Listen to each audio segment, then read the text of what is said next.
आज का ये एपिसोड शुरू करने से पहले एक छोटी सी बात। क्या आप भी अपना पॉडकास्ट बनाने की सोच रहे हैं?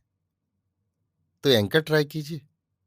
ये पॉडकास्ट बनाने का सबसे आसान तरीका है। नंबर 1, ये फ्री है। नंबर 2, इसमें कई सारे ऐसे टूल्स हैं जो आपको अपने फ़ोन और कंप्यूटर पर रिकॉर्ड और एडिट करने की फैसिलिटी देते हैं। नंबर 3, आप अपने पॉडकास्ट को डिस्ट्रीब्यूट भी कर सकते हैं, जिससे इसे स्पॉटिफाई और दूसरे प्लेटफॉर्म पर सुना जा सके। तो डाउनलोड कीजिए फ्री एंकर ऐप या विजिट कीजिए anchor.fm पर अपना पॉडकास्ट स्टार्ट करने के लिए। ये तो थी एक छोटी सी जानकारी, और अब शुरू करते हैं एपिसोड का सिलसिला। तो आज के एपिसोड में लीजिए सुनिए रविन्द्रनाथ टैगोर के लिखे उपन्यास चोखेर बाली के हिंदी अनुवाद आंख की किरकिरी का भाग 41, मेरी यानी समीर गोस्वामी की आवाज में। महेंद्र रात को ही उठकर चला गया। ये सुनकर राजलक्ष्मी बहू पर बहुत नाराज हुई। उन्होंने समझा आशा की बेवकूफी से ही महेंद्र चला गया है। राजलक्ष्मी ने आशा से पूछा, महेंद्र कल रात को चला क्यों गया? आशा ने कहा, मुझे कुछ नहीं मालूम मां। राजलक्ष्मी ने सोचा ये भी अभिमान की बात है। उन्होंने नाराजगी के साथ कहा, तुम्हें क्यों मालूम होने लगा? उससे कुछ कहा था तुमने? आशा सिर्फ नहीं कहकर चुप रह गई। राजलक्ष्मी को विश्वास नहीं हुआ। भला ये भी कभी संभव हो सकता है? उन्होंने पूछा, कल वो कब गया था? आशा ने संकुचित होकर कहा, मालूम नहीं। राजलक्ष्मी अत्यंत क्रुद्ध हो उठी, बोली, तुझे कुछ भी नहीं मालूम? नन्ही सी बच्ची हो ना, सब तुम्हारी ही करामात है। राजलक्ष्मी ने तीव्र स्वर में ये भी जाहिर कर दिया कि आशा के ही आचरण और स्वभाव के दोष से महेंद्र घर छोड़कर चला गया है। आशा ने सिर झुकाए सास की डांट फटकार सह ली और फिर वो अपने कमरे में जाकर रोने लगी। वो मन ही मन कहने लगी, मालूम नहीं क्यों तो एक दिन उन्होंने मुझसे इतना प्रेम किया था और आज क्यों वे मुझसे ऐसे विमुख हो गए। अब कैसे उनका प्यार मुझे वापस मिलेगा, सो भी मैं नहीं जानती। जो आदमी प्रेम करता है उसे कैसे खुश किया जाता है, ये बात हृदय अपने आप ही बता देता है, किंतु जो प्यार नहीं करता उसके मन को कैसे जीता जाता है, आशा इस रहस्य को क्या जाने। जो आदमी और किसी से प्यार करता हो उससे लाड़ प्यार वसूल करने की चेष्टा करना विडंबना मात्र है। इससे बढ़कर लज्जा की बात और कुछ हो ही नहीं सकती। आशा से भला ये कैसे हो सकता है? शाम का वक्त है। ज्योतिषी जी और उनकी बहन घर पर आई हुई हैं। राजलक्ष्मी ने लड़के के ग्रहों की शांति के लिए इन्हें बुलवा भेजा था। उन्होंने बहू की जन्मपत्री और हाथ देखने के लिए ज्योतिषी से अनुरोध किया। इसके लिए उन्होंने आशा को भी बुलवा लिया था। दूसरों के समक्ष अपने दुर्भाग्य की आलोचना के संकोच से अत्यंत कुंठित होकर आशा किसी तरह अपना हाथ निकालकर बैठी ही थी कि इतने में राजलक्ष्मी को अपने कमरे के सामने वाले दीपहीन बरामदे में किसी के जूते की दबी हुई आवाज सुनाई दी, मानो कोई दबे पांव भीतर चला जा रहा हो। राजलक्ष्मी ने पुकारा, कौन है? कुछ जवाब नहीं मिला तो उन्होंने फिर पुकारा, कौन जा रहा है? इतने में चुपके से महेंद्र आ पहुंचा।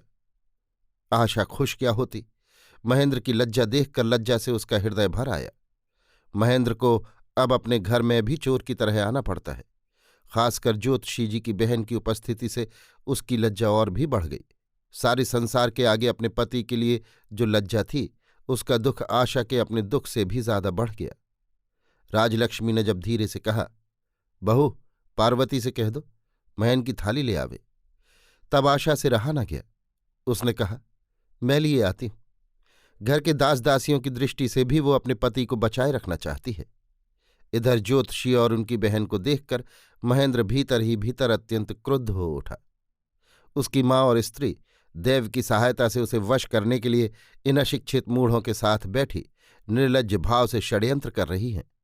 ये महेंद्र के लिए असह्य हो उठा। इस पर जब ज्योतिषी की बहन ने अत्यंत मुलायम स्वर में महेंद्र से पूछा, अच्छे तो हो बेटा, तब फिर महेंद्र के लिए वहां ठहरना ही मुश्किल हो गया।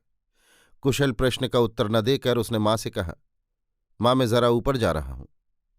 मां ने सोचा महेंद्र शायद अपने कमरे में जाकर एकांत में बहू से बातचीत करना चाहता है।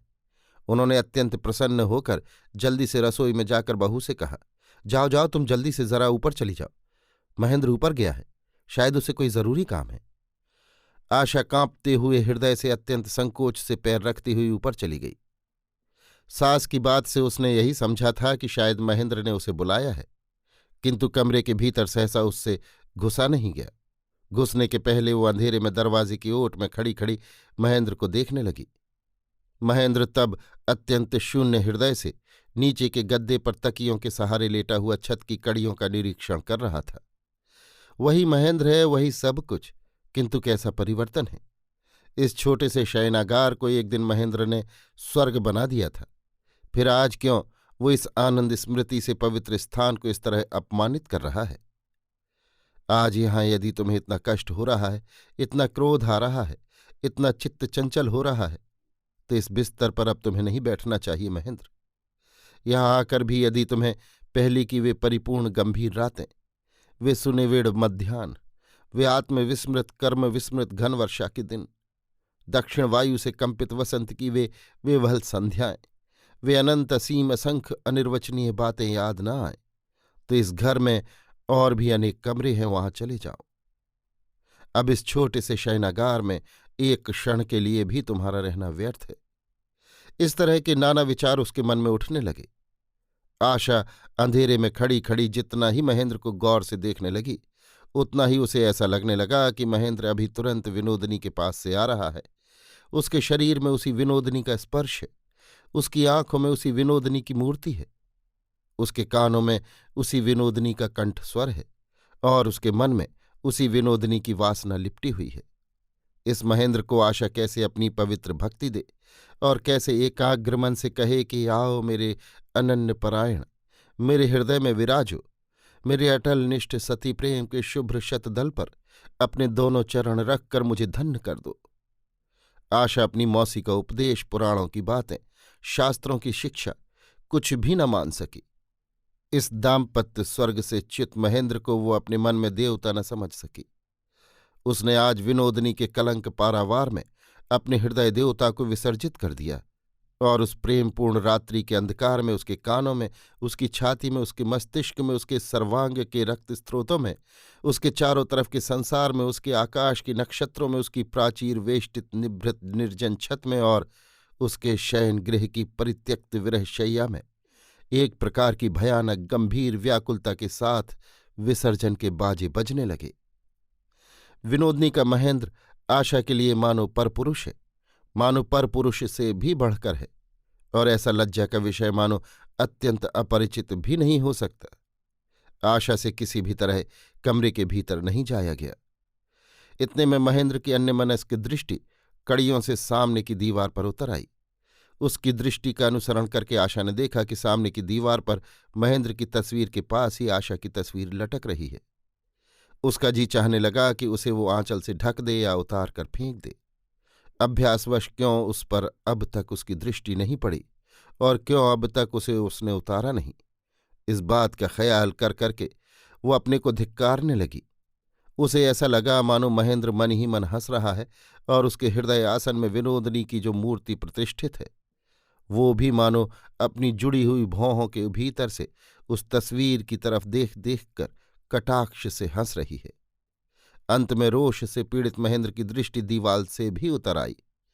आशा अपनी मूर्खता मिटाने के लिए आजकल संध्या के बाद कामकाज और सास की सेवा से छुट्टी पाते ही बहुत रात तक अकेली बैठी पढ़ा करती है।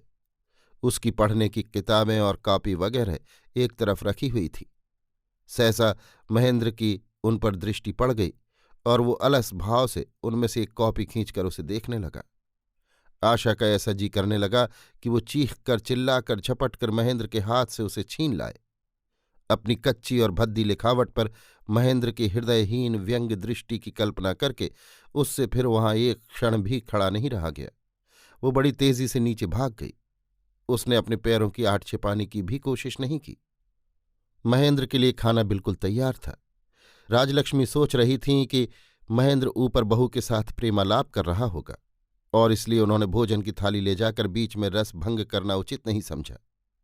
अब आशा को नीचे आते देख उन्होंने महेंद्र को खाने के लिए नीचे बुलवा भेजा। महेंद्र के नीचे जाते ही आशा दौड़ी दौड़ी ऊपर पहुंची। उसने अपनी तस्वीर उतारकर उसे तोड़ फाड़ कर छत की दीवार के ऊपर से बाहर फेंक दिया और अपनी किताब कॉपियां उठाकर जल्दी से नीचे ले आई। भोजन करने के बाद महेंद्र अपने सूने कमरे में जाकर बैठ गया। राजलक्ष्मी इधर उधर बहू को ढूंढने लगी, पर आसपास कहीं भी उसका पता नहीं चला। अंत में रसोई घर में जाकर देखा कि वो उनके लिए दूध गर्म कर रही है। इसकी कोई जरूरत नहीं थी, कारण जो दासी राजलक्ष्मी का दूध गर्म किया करती है वो उसके पास ही बैठी थी और आशा के इस अकारण उत्साह पर वो आपत्ति प्रकट कर रही थी। अवश्य ही विशुद्ध जल से पूर्ति करके दूध का जितना अंश वो रोज हरण किया करती थी, उतना अंश आज मारा जाने से वो भीतर ही भीतर व्याकुल हो रही थी। राजलक्ष्मी ने कहा, ये क्या बहू, तुम यहां क्यों? जाओ ऊपर जाओ। आशा ऊपर तो गई, पर बीच की मंजिल में सास के कमरे में ही रह गई। राजलक्ष्मी बहू के इस व्यवहार से बहुत नाराज हो उठी। सोचने लगी, किसी तरह महेंद्र मायावनी के मायाजाल से निकलकर क्षण भर के लिए घर आया भी तो बहू इस तरह मान अभिमान करके उसे घर से विदा करने के ढंग कर रही है। विनोदनी के जाल में महेंद्र जो फंसा है उसमें दोष तो आशा का ही है। पुरुषों का क्या है, वे तो खोटे रास्ते चलने के लिए तैयार ही बैठे रहते हैं। स्त्रियों का कर्तव्य है कि उन्हें छल बल और कौशल से जैसे भी हो सीधे रास्ते चलाएं। राजलक्ष्मी ने तीव्र भर्त्सना के स्वर में कहा, तुम्हारा ये क्या ढंग है बहू? भाग्य से पति घर आया तो अब तुम हड़िया सा मुंह बनाकर ठनगन दिखाने लगी। आशा अपने को अपराधिनी समझकर अंकुशाहत चित्त से ऊपर चली गई और मन को दुविधा करने का मौका न देकर एक सांस में सीधी अपने कमरे में जा पहुंची। 10 बज चुके हैं। महेंद्र चिंतित मुख से पलंग के सामने खड़ा हुआ अनावश्यक लंबे समय तक मशहरी झाड़ रहा था। विनोदनी के प्रति उसके मन में तीव्र अभिमान का उदय हो रहा था। वो मन ही मन कह रहा था, विनोदनी ने क्या मुझे अपना खरीदा हुआ गुलाम समझ रखा है, जो आशा के पास भेजने में उसे जरा भी दुविधा आशंका नहीं। आज से यदि मैं आशा के प्रति अपने कर्तव्य का पालन करने लगूं तो विनोदनी किसके सहारे इस दुनिया में खड़ी रहेगी? मैं क्या इतना ही अपदार्थ हूं कि कर्तव्य पालन की इच्छा करना मेरे लिए बिल्कुल ही असंभव है? विनोदनी के आगे अंत में क्या मेरा यही परिचय रह जाएगा? मैंने श्रद्धा भी खो दी और प्रेम भी नहीं पाया। मुझे अपमानित करने में उसे जरा भी दुविधा नहीं। महेंद्र पलंग के पास खड़ा खड़ा प्रतिज्ञा करने लगा। विनोदनी की इस स्पर्धा का वो प्रतिवाद करेगा और जैसे भी हो आशा के प्रति अपने हृदय को अनुकूल करके वो विनोदनी के द्वारा किए गए इस अपमान का बदला लेकर ही रहेगा। आशा के कमरे में प्रवेश करते ही महेंद्र का अन्यमनस्क भाव से मशहरी झाड़ना बंद हो गया। क्या कहकर आशा से वो बात शुरू करे, इस समस्या का हल करना उसके लिए अत्यंत दुरूह हो उठा। महेंद्र ने सूखी हंसी हंसते हुए सहसा जो बात उसकी जबान पर आई कह डाली। उसने कहा, तुम भी आजकल मालूम होता है मेरी तरह पढ़ने में मशगूल हो रही हो। तुम्हारी किताबें कॉपियां अभी जो यहां देखी थी वे कहाँ गईं? उसकी बात सिर्फ बेतुकी ही सुनाई दी हो सो बात नहीं। उसने मानो आशा को थप्पड़ सा मार दिया। मूढ़ आशा जो शिक्षिता होने की कोशिश कर रही है, ये उसकी अपनी गुप्त बात है। आशा की धारणा थी कि ये उसके लिए बड़ी हंसी की बात है। उसके लिए अपने इस शिक्षा प्राप्त करने के संकल्प को अगर किसी के भी हास्य विद्रूप के लेश मात्र आभास से छिपाने की जरूरत है तो वो विशेष रूप से महेंद्र से ही। उसी महेंद्र ने जब इतने दिन बाद अपने प्रथम संभाषण में हंसते हुए उसी बात की अवतारणा की तो निष्ठुर वेत्राहत शिशु की कोमल देह की तरह आशा का संपूर्ण मन संकुचित और व्यथित हो उठा। वो कुछ जवाब न देकर मुंह फेर कर तिपाई से लग के खड़ी हो गई। महेंद्र भी मुंह से बात निकलते ही समझ गया था कि उसकी बात ठीक संगत और समयोपयोगी नहीं हुई, किंतु वर्तमान अवस्था में उपयोगी बात क्या हो सकती है ये भी उससे तय करते नहीं बना। बीच में इतनी बड़ी क्रांति हो चुकने के बाद पहले की तरह कोई भी सहज स्वाभाविक बात ठीक नहीं सुनाई दे सकती थी, और फिर अभी हृदय भी बिल्कुल गूंगा बना हुआ है, कोई बात कहने के लिए तैयार ही नहीं। महेंद्र सोचने लगा, मशहरी के भीतर घुस जाने से पलंग के निभृत वेष्टन में शायद उसके लिए बात करना सहज हो जाएगा। ये सोचकर महेंद्र फिर अपनी धोती की लांग से मशहरी का नीचे का हिस्सा झाड़ने लगा। नया अभिनेता जैसे रंगमंच पर प्रवेश करने के पहले उत्कंठा के साथ नेपथ्य द्वार पर खड़ा खड़ा अपने अभिनेतव्य विषय को बार बार मन ही मन दोहराता रहता है, महेंद्र भी वैसे ही मशहरी के सामने खड़ा खड़ा मन ही मन अपने वक्तव्य और कर्तव्य की आलोचना करने लगा। इतने में एक बहुत हल्का सा शब्द सुनकर महेंद्र ने मुंह फेर कर देखा। आशा कमरे में नहीं है।